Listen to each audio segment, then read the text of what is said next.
Have you ever wondered about the top 3 ways to get rid of under eye bags and what works and what doesn't work? I really don't care how convincing that before and after photo is. A lot of times when I look at a before and after photo and it's for laser or a skincare cream, I can tell that person's had eyelid surgery or injectables. But it's really difficult for you as the consumer to know that, so that's why I'm here. So I'm giving you guys all the information that you need to make smarter choices now and save tons of money. I cannot wait to share with you my top 3 tips for getting rid of under eye bags that works every time.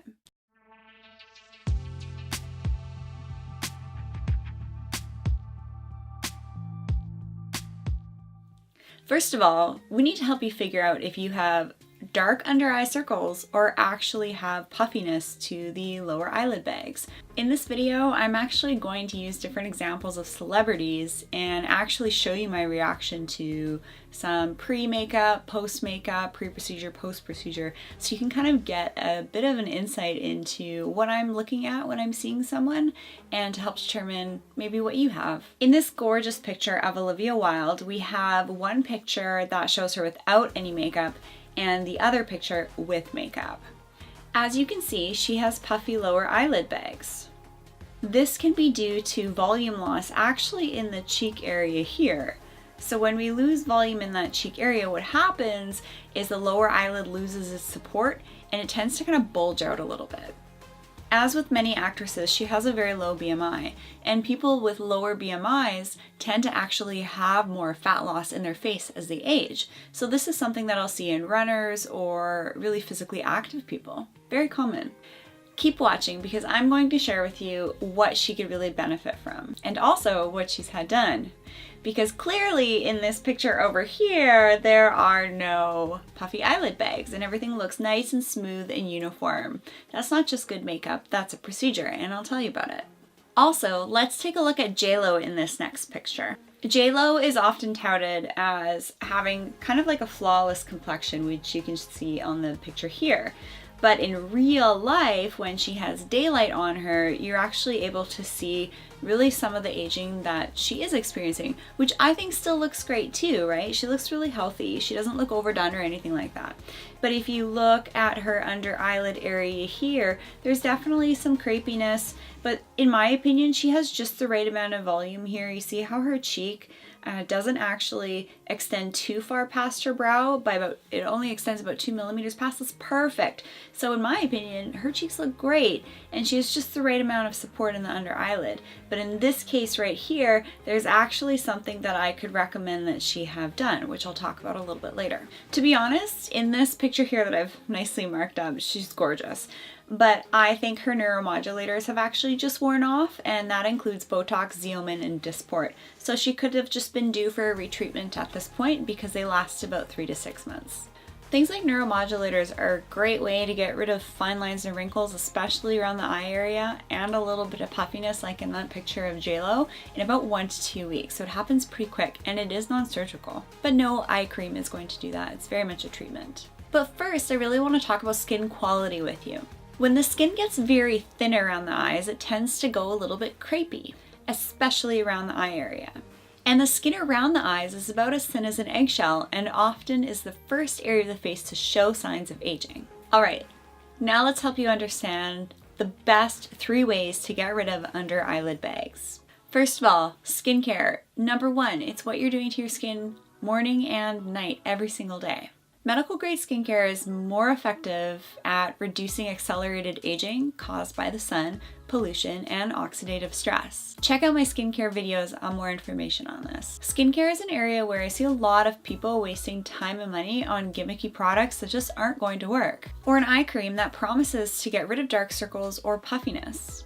Products can't fix a structural issue, but they definitely can supplement with hydration and nourishment of the skin. Trust me, if there was a skincare product out there that actually got rid of puffy lower eye bags, I would definitely be recommending it. There are, however, some products out there like Neotensil, which has been used over the last couple of years, especially for actors and actresses on film, to act as a Spanx in the under eyelid area. It's basically painted on it. It's kind of like a polymer or like a Spanx. You know how when you wear a Spanx, it makes your waist look slimmer, kind of tucks everything in. you can actually apply some of these plastic-like polymer materials on the skin, and they'll actually be painted on. If you're in the mall, sometimes you'll see people getting things painted on their eye bags or their neck, and it does actually kind of like shrink wrap the skin, but as soon as the skin gets wet, it stops working. So you're not really paying for anything to improve the skin, it's just like wearing Spanx. My second tip for you is to understand injectables. As I mentioned with Olivia Wilde, one of the reasons why you see her puffy lower eye bag so much more is because she has cheek volume loss. I actually experienced cheek volume loss when I was about 29. So I had a little bit of dermal filler to go right into my malar cheek pad here to keep the support of the lower eyelid bag. However, I absolutely have a word of warning for you with dermal fillers around the eyes. Avoid it around the eyes like the plague. Do everything else you can, like your neuromodulators, skincare, and we'll talk about laser treatments. But you don't want to put any filler into the lower eyelid bag, and avoid it like the plague if you can into the tear trough area. I see so many side effects occurring with fillers going into the lower eyelid area, and it's the #1 area that it dissolve when clients come to see me from receiving injections somewhere else. All right, let's take a look at Krishnal Hartley. She is on a new Netflix show called Selling in Sunset, and I just want to point out some shadows here. So if you look really closely here, she has these weird puffy spots here, and this is from filler being placed in the tear trough. And when there's overhead lights or things like that, you can actually really see this area of puffiness in people that have had tear trough filler because the skin is so thin. It's really difficult to actually fill that and have it look nice and smooth. Very pretty actress, and it's kind of a shame to see that happening. And then in this picture here, there's another example where she has this like really weird shadow right here. It kind of drops off and then it gets puffy, and we don't want that. If we take a look at one of her, fellow actresses on the show, you can just see how she's so nice and smooth here, right? That looks gorgeous.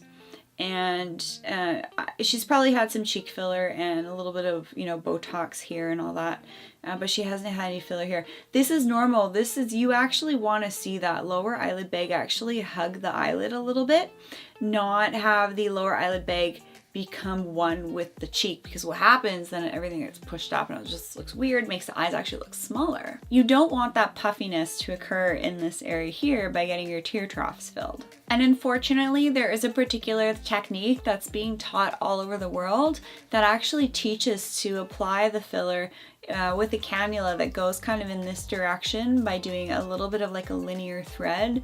And unfortunately, it's not working out well, and I'm seeing this happening a lot with celebrities. It's critical to have treatments and fillers placed just so that you don't get these weird shadows. In my opinion, for puffiness around the eyes, like in that picture of JLo that I showed you, neuromodulators are amazing for this at just relaxing the muscles around the eyes. Again, in that picture, I think her neuromodulators had probably just worn off and it was time for a retreatment, as they last about 3 to 6 months and takes about 2 weeks to fully work.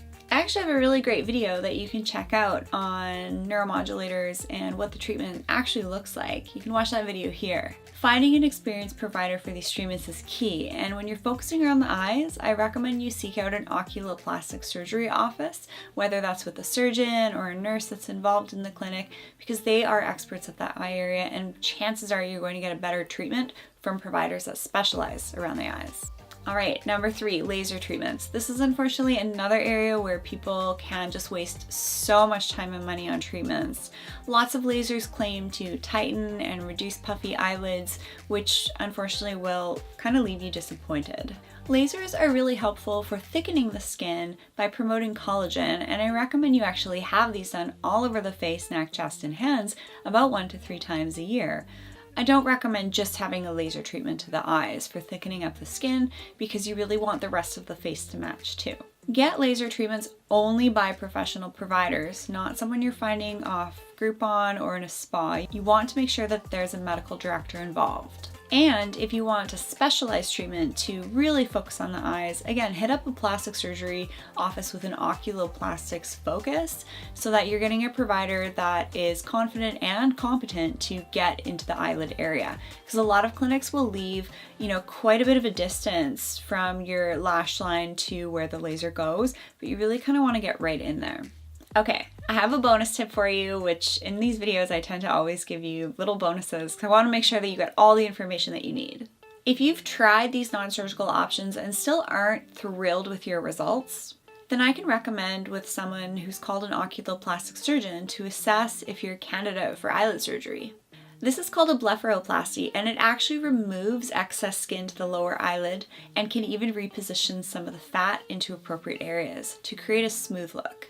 There you have it. Now you know what actually works, and right now, I want you to make this promise to yourself that you're going to stop wasting time and money on products and procedures that promise the world but are really just gimmicky. I really don't care how convincing that before and after photo is.